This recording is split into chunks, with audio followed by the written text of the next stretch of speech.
I decide to never ever talk about this baby mother thing and child support thing, but couple things that I need to say. I not come explain nothing to nobody.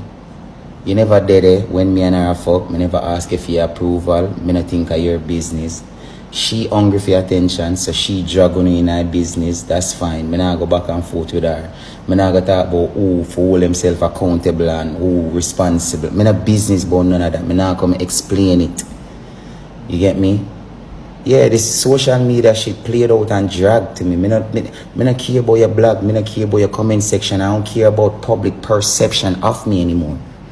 You get what I say? Me just live and I do my shit. And when God come, I answer to God, not you. I see where the public, John public feel like say anybody who is a public figure belong to uno. Uno fi tell them what to do and how to live and them fi come explain. Nigga, no, me nah do it.